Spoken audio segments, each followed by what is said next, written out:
Hey guys, so I just got back from participating as a vendor in a pop-up festival, a flower festival, and what was funny about this event was that it was held and organized by a high-end luxury shopping district in the city that I live near, which is Atlanta. And one thing to note about this particular event is that they do not allow just regular tents. But what happened was that when it was time for all of us to set up in the morning, it was raining. So they ended up saying, okay, you guys can bring tents, you can use tents, we have a couple for you. And so last minute, basically all of us had to put together a tent setup. So that inspired me to create this video where I'm going to share with you a bunch of booths that have tents, because I haven't done that in the past. And I also, the week after this event, I was actually going to a local farmer's market, and there was a side of the farmer's market that was basically just regular vendors selling. It was kind of more of a family style event as well. So I got a lot of good clips with inspiration from those tents as well. So I'm going to show you guys both in this video. Now, I also did get a number of great clips from the farmer's market side of this vendor event as well, but I think I'm gonna save those inspiration clips for a dedicated video that will focus primarily on farmers markets. So what I would recommend you do if you are a farmers market vendor is definitely subscribe so that when I publish the video in the next month or so, you'll be able to keep a lookout for it and get inspiration from those vendors. But with that, let's go ahead and start to take a look at the flower festival vendors. So first up, we have an art vendor, and she is actually taking advantage of the back wall of her tent, and she's using that to display some of her bigger sized artwork. And you can see she has a table with a ton of beautiful products as well. I love the color palette. This next vendor, she was actually selling kids and baby clothing, I believe. And what I love about her, she actually had some floral decor going down the sides of the tent, which looked really, really nice. I think that's really pretty and kind of a nice touch. It was a flower festival after all, so you can see all of these clips. There's gonna be lots of different floral products or flowers as decoration. So next we have a clothing vendor, and she had her clothing racks. And she also had a changing booth, a portable changing booth at her booth, which was great. I wish I had one. Here we have another clothing store vendor. She also sells like accessories and swimwear. And you can see that she actually brought her own tent, and the tent had some windows on the side, which is really cool.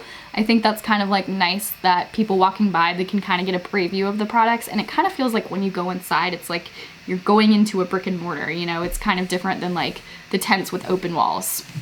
This vendor had some really pretty floral displayed above or hanging from the tent. That was nice. And then next we have a skincare vendor. She actually had a checkout booth, which I'm so jealous of. I kind of want one, but I also don't want to have to bring that and set it up every time. Next, we have a vendor who does permanent jewelry. And if you saw my last video, I explained why this vendor and another vendor at this event were the most popular and probably had the most sales all day long. I explained why I think they were so popular and what you can do to kind of increase your own sales and be the most popular booth. So if you want to check that out, definitely recommend that you take a look at that video. I'll link to it in the description bar down below if you want to increase your sales. Next, we have another clothing vendor, but she kind of has more of like sporty, casual athletic wear. And then here we have some vendors that have these clip-clap tents. So one thing about this particular festival is that the event organizers, they did allow clip-clap tents, but they did not allow regular tents. And the reason for that is since they're like a luxury shopping center, they just really care about aesthetics, and they're very particular. So they provided these clip-clap tents for vendors that requested them. But for myself, a clothing store vendor, it never makes sense for me to ask for one because it just doesn't, the setup doesn't make sense with my clothing racks. So I'm either tentless, or if there's a threat of rain, like they did this time, they let me have a tent. At this particular event, at least. Now, you've been seeing a ton of beautiful setups. I just love the way the clip clap tents like complement the products of a lot of these vendors. And you can see this one actually, he or she, I'm not sure, took advantage of a table and shelving in front of the clip clap tent. And yeah, the clip clap tents, they're just so pretty. I love the neutral color. It's very trendy for 2024. And I mean, these candles look so great against and under the clip clap tent. So if you're an event organizer and you have a big budget, highly recommend looking into providing clip clap tents for your vendors. All right, let's shift gears and take a look at that more family-friendly event that I mentioned. So again, this was a farmer's market slash vendor event. They were kind of located maybe 50 feet apart from each other, the farmer's market and this side. And I was there as a shopper. I was with my husband, and he was actually looking for a Mother's Day gift for his mom. And this was Mother's Day weekend, so not too long ago. And one thing to know is, well, one, I love this particular booth setup because they have a custom tent, and then you can see the curtains, the blue turquoise curtains. They look so pretty. I don't know if that came with the tent or if they just added that on. It's probably just like a curtain. I think that looks so nice. So if you can find ways to dress up your booth, I think that is definitely the way to go. Here we have an art vendor, and you can see, I think she's taking advantage of grid walls to display her products. So that's definitely the way to go for art, in my opinion. Here we have a golf polo vendor, and my husband, of course, he was like, should I get a new polo? Because he is a big golfer. And they have a nice custom sign in the back, if you notice that.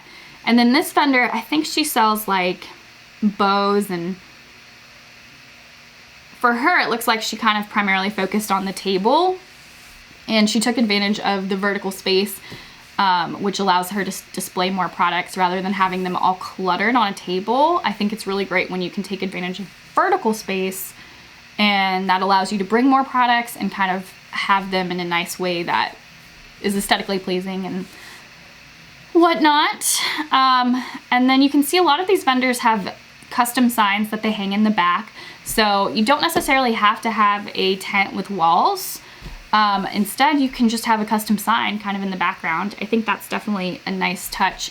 What I recommend for all vendors at these events is always, always, always have a sign, a big sign with your store's name on it, and even consider having a link to your website and social media. That is a big rule for me when I work with vendors. Here's my husband. He's still trying to figure out what to buy his mom at this event, and I'm being no help because I'm focusing on taking clips of these vendors for you guys to share some inspiration, and he's kind of on his own to try to figure it out. So here's another vendor that has, I think, like kind of kids baby clothing. A lot of the vendors you'll notice are taking advantage of like hanging products or decor from the tent, and that's actually something I kind of played around with when they last minute threw me in the tent at my flower festival event, because I had never used a tent before. So I was like, oh, I can hang things from it. But then you have to find the balance of like, you don't want it to look too cluttered and just like in your face. You want it to look aesthetically pleasing. So I was trying to find the balance there, and it was kind of challenging. But you can see like taking advantage of that hanging space is great, like that tutu vendor. And then here we're gonna see more vendors that, you know, they don't have the walls down. I think a lot of tents, like some tents don't come with walls at all, but a lot of tents come with removable walls and different options that you can use. So sometimes you can have one that has the window or one that's just plain. There's all sorts of options. So definitely recommend getting creative with your booth setup. And you don't have to spend a lot of money to have a nice, pretty setup. You can see some of these vendors, I think she's taking advantage of like crates, or I can't think of the word for it, but like it looks nice, and you know, maybe that's something her husband built for her, or maybe it was something recycled. I don't know. I'm definitely speculating here, but my point is that you don't have to spend a lot of money if you're willing to get creative and kind of figure out what will look nice for your setup. For my own booth setup, like I'm always like, you know what, I'm gonna use this nightstand that I have to decorate my own booth and some of my vases for the floral festival. Those were all my own things that I already had. So definitely recommend kind of looking around your house, seeing what you can repurpose for these events. But with that, that's all the vendors. Just a reminder, I am going to share with you guys the farmers market clips in the future. I also think I'm gonna make a dedicated video to soap vendors. I think that would be pretty fun. And then I'm also thinking about creating a dedicated video for artwork vendors. So if you're selling art, I'm gonna try to pull a bunch of great examples so you can get some inspiration there. And then lastly, what else is on my radar for the next month or two is to create a video dedicated to like children's and baby clothing / toys, products video, so you can get some inspiration if that's the type of vendor you are as well. Now with that, I have actually created a ton of videos in the past, I forgot to mention until now. So if you're a clothing store owner, a skincare vendor, a food vendor, or an accessories vendor, or candles, I've also created a candles video now. I would definitely recommend taking a look at those dedicated videos if you're trying to get inspiration for those particular products. But with that, I hope you guys enjoyed this video. This video is just one part of a brand new series that I've launched this year that will teach you everything you need to know to master the art of selling at pop-up events, vendor events, any type of festival, you name it. I also have a Facebook group that you can join and ask me questions in real time, get inspiration from other vendors, and all sorts of great videos. If you're looking for where to find vendor events, I've got a video focused on how you can even go about finding vendor events in your area. I've got videos where I talk about how to increase sales once you're at the event. That's actually part of a brand new mini series within this whole series. And then, yeah, I have so many great videos. Definitely check them out if you haven't already, and make sure to subscribe so you can stay up to date on all of the latest and greatest tips and tricks. And with that, I hope you guys enjoyed. Make sure to give this video a thumbs up and subscribe, and I'll see you guys next time.